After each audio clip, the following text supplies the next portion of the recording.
name's Fleck. I'm a 2-year special facility lifeguard, and my favorite part about working at DelGrosso's is all the new friends I make and all the great guests I get to encounter.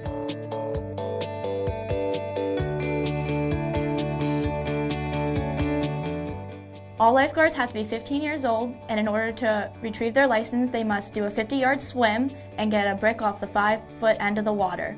But training doesn't just stop there. Once you get your license, after you do skill-based scenarios, then you get to work at the park and do training on the park weekly.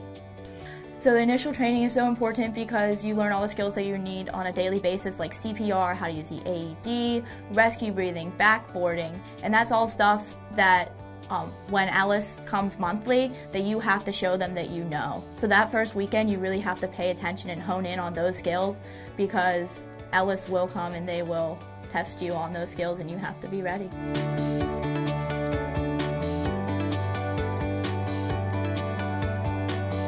When we do the scanning, it's called maintaining a 10-20, which means you have 10 seconds to recognize a guest in distress and 20 seconds to render aid. So when we do the scanning, it's so we're getting all 3 layers of the water. And most people say it's funny looking, but honestly, I think it's helpful. If I were just to stand in one place all day and look at the same water, I'd be tired. But this keeps us vigilant, and it's just for everyone's safety.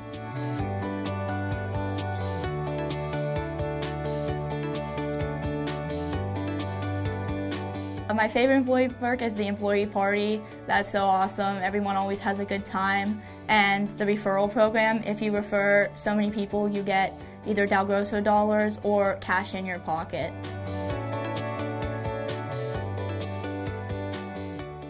The best part has been just the overall skills that I've learned that I'm going to take to college and in life with me.